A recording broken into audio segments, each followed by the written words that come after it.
ಆಸೆ ಬಿಟ್ಟಾರ. ಅದಕ್ಕ ನಮ್ಮ ತಾಳ್ಮೆಯನ್ನ ನೀವು ಪರೀಕ್ಷೆ ಮಾಡಿ ಹೋಗ್ಬೇಡಿ. ನಿಮಗೆ ವಿರುದ್ಧ ನಾವು ಸ್ಪರ್ಧೆ ಮಾಡಿಲ್ಲ. ನಿಮ್ಮ ಕರ್ಪಿಸ್ಕೊಂಡು ನಿಮ್ಮ ಹಸುಕೊಂಡು ಹಚ್ಚಿದ್ರೆ ಏನು ಬೇರೆ ಆಗ್ತೈತಲ್ಲ, ಏನಪ್ಪ ಮುಗಿಸ್ತೈತೆ. ನೀವೆಲ್ಲ ಕಡೆ ಓಡಿಸ್ಲಾಗೈತೆ ಪರ್ಮಿಷನ್ ಕೊಟ್ಟಿದ್ರೆ ಪೊಲೀಸ್ ಮುಂದೆ ಐ ಲವ್ ಅಂತ ಹೇಳಿ ಬರ್ದಾರಲ್ಲ, ಯಾರು ದೇವ್ರಿಗೆ ಲವ್ ಮಾಡ್ತಾರ. ಐ ಲವ್ ಶಿವ ಅಂತೇನು ದೇವ್ರ, ಆ ದೇವರನ್ನ ಪ್ರೀತಿ ಭಕ್ತಿಯಿಂದ ಪಾದ ಪೂಜೆ ಮಾಡಿ ಆ ಪಾದದ ನೀರು ಕುಡಿಯುವಂತ ಧರ್ಮ ನಮ್ದು ಸನಾತನ ಧರ್ಮ. ನಮ್ಮ ಧರ್ಮ ತಂದೆ ತಾಯಿಗಳೇ ದೇವರ ಬಿಡುವಂತ ಧರ್ಮ ಸನಾತನ ಧರ್ಮ. ತಾಯಿಯಲ್ಲಿ ಹೆಣ್ಣಿನಲ್ಲಿ ದೇವಿ ಅವತಾರವನ್ನು ನೋಡ್ಬೇಕನ್ನುವಂತ ಧರ್ಮ ನಮ್ಮ ಧರ್ಮ. ಹೆಣ್ಣು ಮಕ್ಕಳನ್ನು ಉಪಭೋಗದ ವಸ್ತು ಅಂತ ತಿಳ್ಕೊಳ್ಳಿಲ್ಲ. ನಮ್ಮ ಧರ್ಮ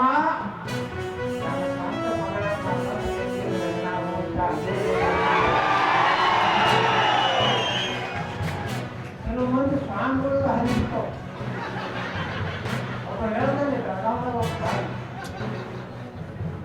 ಗೋಮಾತೆಯನ್ನೇ ಪೂಜಿಸಬೇಕು, ಗೋಮಾತೆಯ ಶರೀರದಿಂದ ಆದಂತ ವಿಭೂತಿಯನ್ನೇ ಆಚರಿಸಬೇಕು. ನಾನು ಹೇಳ್ತೀವಪ್ಪ, ಗೋಮಾತೆ ಶರೀರ ಕಾರಣಂದ್ರ ಅಲ್ಲಿ ನೈನ ಕೊಡಬೇಕು. ಹೌದಲ್ಲ? ಗೋಮಾತೆಯ ಬಗ್ಗೆ ಚರ್ಚೆ ಮಾಡ್ತಾರೆ, ಸನಾತನ ಧರ್ಮದ ಸಂಸ್ಕೃತಿ ಬಗ್ಗೆ ಮಾಡ್ತಾರೆ.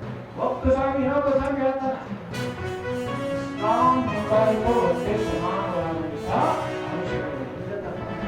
ಎಂತಹ ಅಂದ್ರೆ ಇಡೀ ರಾಜ್ಯದಲ್ಲಿ ವಿನಾಯಕ ಮಹೋತ್ಸವದ ವಿನಾಯಕ ವಿಸರ್ಜನೆಯಲ್ಲಿ ಬಹಳಷ್ಟು ಡಿಜಿಗಳನ್ನು ಕೊಟ್ಟು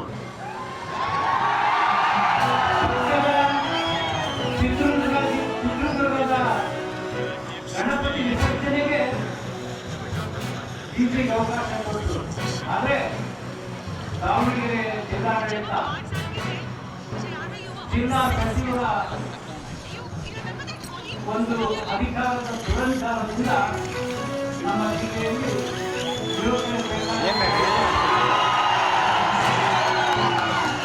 ಅಷ್ಟೇ ಅಲ್ಲ, ಕೊಡಲಿಲ್ಲ. ಇಂತಹ ಸಂದರ್ಭದಲ್ಲಿ ಯತ್ನಾಳ್ಜಿಯವರು ಹಿಂದೂಗಳ ವಿರುದ್ಧ ಕೆಲಸ ಮಾಡ್ತಾ ಇರ್ತಕ್ಕಂಥವ್ರಿಗೆ ಒಂದು ಸಿಂಹ ಸ್ವಪ್ನ ಆಗಿರ್ತಕ್ಕಂಥ. ಆದ್ರೆ ಒಂದು ನನ್ಗನ್ಸ್ತು, ಪ್ರತಿಯೊಬ್ಬರು ಮಾತಾಡ್ತಾ ಇರ್ಬೇಕಾದ್ರೆ ಉತ್ತರ ಕರ್ನಾಟಕದ ಹಿಂದೂ ಹುಲಿ, ಉತ್ತರ ಕರ್ನಾಟಕದ ಹುಲಿ ಅಂದ್ರು. ಆದ್ರೆ ಉತ್ತರ ಕರ್ನಾಟಕದಲ್ಲ, ಸಮಗ್ರ ಕರ್ನಾಟಕದ ಹಿಂದೂ. ಇವತ್ತು ನಾವ್ಯಾರು ಎದುರಿಲ್ಲ. ಜಿಲ್ಲಾ ಸಚಿವರ ಒಂದು ವರ್ತನೆ ನಾವೇನು ಯಾರು ಎದುರಿಲ್ಲ. ಇವತ್ತು ಅಧಿಕಾರಿಗಳನ್ನ ಅವರು ಅಧಿಕಾರ ಹಣದ ಮಲದಿಂದ ದರ್ಪದಿಂದ ಇವತ್ತು ಹಿಂದೂಗಳ ಮೇಲೆ ದೌರ್ಜನ್ಯ ಮಾಡ್ತಾ ಇದ್ದಾರೆ. ನಾವು ಯಾರು ಎದುರಿಲ್ಲ, ನೀವು ಕೂಡ ಎದುರವರಲ್ಲ ಅಂತೇಳಿ ನಾವು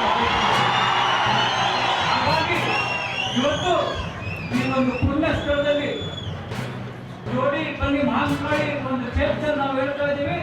ನೀವು ಈ ದಿನ ಶಪಥ ಮಾಡಬೇಕು, ಮುಂದಿನ ದಿನದಲ್ಲಿ ಹಿಂದೂ ವಿರೋಧಿಗಳನ್ನ ಮನೆಗೆ ಕಳಿಸಬೇಕು, ಹಿಂದೂ ಪರವಾಗಿ